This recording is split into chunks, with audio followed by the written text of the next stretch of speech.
Quoi de mieux pour commencer la semaine qu'un journal des médias?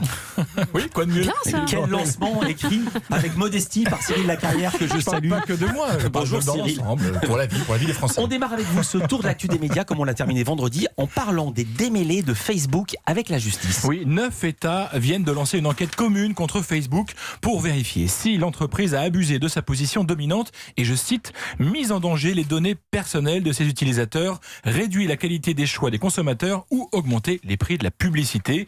De nouveaux soupçons contre la société de Mark Zuckerberg qui n'en finit pas d'affronter les affaires depuis près de 3 ans, sans pour autant, pour le moment, que cela n'ait d'impact sur son business. Alors, la justice américaine viendra-t-elle mettre un terme à cette success story? Elle semble en tout cas bien décidée à mettre la pression sur les GAFA. Les GAFA, c'est Google, Amazon, Facebook, Apple. Aujourd'hui, ce ne sont pas moins de 30 États qui vont lancer le même genre d'enquête contre Google cette fois. Des États américains, pas des États Américains. dans le monde. Ouais. Entre Laurent Ruquier et France Télévisions, on a comme l'impression que c'est compliqué, comme disent les commentateurs sportifs. Et y a-t-il de l'eau dans le gaz entre l'animateur et le groupe public? Oui, à en croire le journal du dimanche. Faux répondent et Ruquier et France 2 qui affirment mutuellement leur bonne entente. Fait rare, ce jeudi soir, Takis Candilis, le numéro 2 de France Télé, a assisté à l'enregistrement d'On n'est pas couché.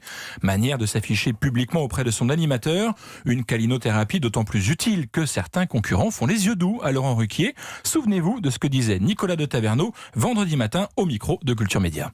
Est-ce que vous avez parlé de télévision avec Laurent Ruquier? On échange beaucoup avec Laurent Ruquier, c'est un garçon de très grande qualité, et donc on sera toujours content qu'il reste dans le groupe. Donc il est possible qu'on le voit sur M6 la saison prochaine. Écoutez, il faut être fair-play, il travaille sur France Télévisions aujourd'hui, donc laissons-le travailler sur France Télévisions.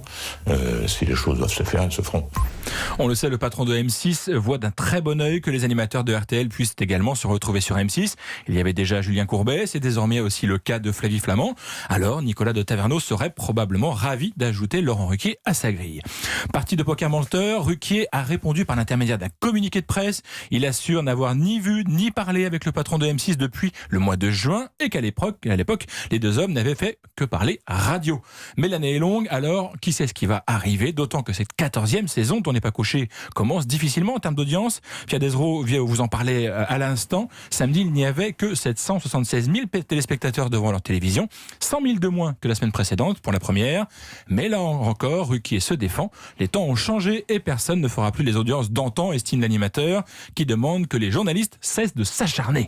Méchant. La chaîne BFM Business, on change de sujet, s'est fait un petit lifting pour cette rentrée. Oui, cet été a marqué la fin d'une époque pour la chaîne Écho du groupe Altis. Exit le journaliste Stéphane Soumier qui présentait la matinale depuis 14 ans. Il a longtemps incarné à lui seul cette chaîne que le public a d'abord connue comme une radio.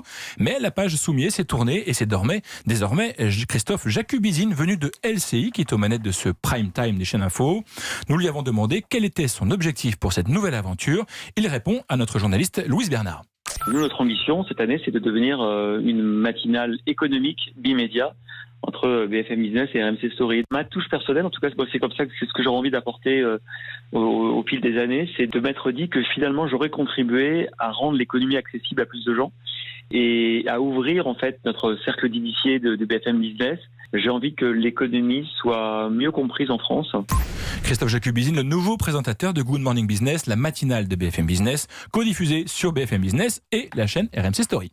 Et Cyril, pour finir, bientôt un documentaire sur Didier Deschamps est signé Nagui. C'est le Parisien qui nous le révèle ce matin. L'animateur de France 2 va produire un doc sur le double vainqueur de la Coupe du Monde de foot, en 98 comme joueur et en 2018 comme sélectionneur. Nagui et Deschamps étant amis depuis 20 ans. N'attendez pas de révélations croustillantes sur le sélectionneur français, mais plutôt un film sur Didier Deschamps côté privé, tout en gentillesse et en émotion, cœur avec les doigts. Facebook dans la tourmente, Ruquier courtisé et Deschamps devant la caméra. C'était le petit tour de l'actu des médias. Merci Cyril Lacarrière, à demain.